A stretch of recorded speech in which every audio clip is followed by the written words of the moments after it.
आमची भाऊबीज वगैरे झाली आणि मग आम्ही ठरवलं होतं की देवदर्शनाला जायचं म्हणून. कारण आई मागे ना आईचा ॲक्सिडेंट झाला होता, तर तिच्या पायाला इजा झाली होती.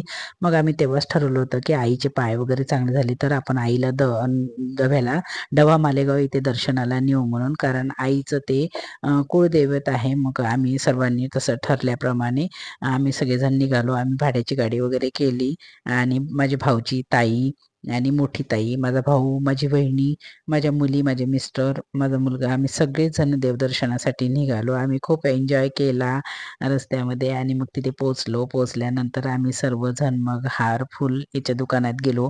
हार, फूल, प्रसाद वगैरे घेतला. तिथल्या आजी आम्हाला विचारून राहिल्या कुठल्या गावावरून आल्या म्हणून. आजीला म्हटलं, आजी आम्ही तुमचा एक फोटो काढतो. तर आजी तर मस्त पोज देऊन बसल्या होत्या. आम्ही मग सगळं फुलं वगैरे घेतले आणि मंदिरात पोचलो. माझ्या भावानी पण आईसाठी काही नवस बोलला होता, तो पण आला. मग आम्ही सगळेजण मंदिरात गेलो. मंदिरात आमची पूजा वगैरे सर्व झाली आणि तिथे बाजूलाच भवानी मातेचं मंदिर होतं. भवानी मातेचं आम्ही दर्शन घेतलं, विठ्ठलाचं दर्शन घेतलं आणि विठ्ठलाचं दर्शन घेऊन आम्ही असं निघालो. तिथे पितळी खांबाचं पण आम्ही दर्शन घेतलं आणि एक बाजूलाच एक ब्रह्मदेवाचं मंदिर आहे, जे पुष्कर आणि ढवा इथेच 2च मंदिर हे आपल्या भारतात आहेत.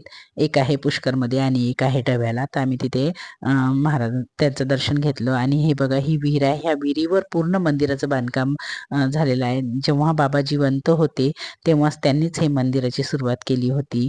विश्वनाथ बाबांनी जिवंत समाधी इथे घेतलेली आहे. मग आम्ही दर्शन वगैरे घेतलं आणि बघा ह्या मंदिरात आलो तर इथे ताईचा हात पुरत नव्हता, तर तिने इथे बसलेल्या एका बाबांजवळची काठी घेतली आणि त्यांनी ही अशी घंटा वाजवली. तिचं पाहून आम्ही सर्वांनी पण अशी घंटा वाजवली. बाबांनीच आम्हाला म्हटलं की हे घ्या काठी आणि वाजवा म्हणून. आम्ही मग छानपैकी दर्शन वगैरे घेतलं आणि मग आम्ही जेवायसाठी एका ठिकाणी थांबलो. घरून आम्ही सगळ्यांनी डबे वगैरे करून आणले होते. छान वेगवेगळे प्रकार आम्ही करून आणले होते आणि खरंच बाहेर गेल्यानंतर इतकं छान छान जेवण जातं ना, खूपच वेगवेगळे प्रकार. असं ताईनी पण टिफिन वेगळा करून आणला होता. आम्ही सगळ्यांनी मस्त जेवण वगैरे केलं, खूप एन्जॉय केलं. खूप जेवण झालं म्हणून आम्ही असं म्हणून राहिलो एकमेकाला की खूप आज जेवण झालं म्हणून. खरंच बाहेर गेल्यावर खूप जेवण जातं. मग अंकिताने आमची फोटोशूट केले, व्हिडिओ वगैरे काढले. आम्ही मस्त मस्त पोज दिल्या आणि हे बघा हे मंदिर किती सुंदर असं भव्य दिव्य मंदिर आहे. तुम्ही सुद्धा या मंदिराला नक्कीच भेट द्या.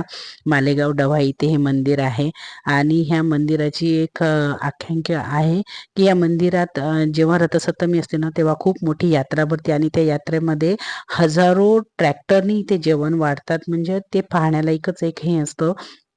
ट्रॅक्टर असे मध्ये आणि लाईनीमध्ये आणि पुऱ्या आणि आलूच्या भाजीचं जेवण खरोखर खूपच भव्य दिव्य असं हे मंदिर आहे. तर तुम्ही नक्की भेट द्या. तर भेटूया पुढील ब्लॉगमध्ये.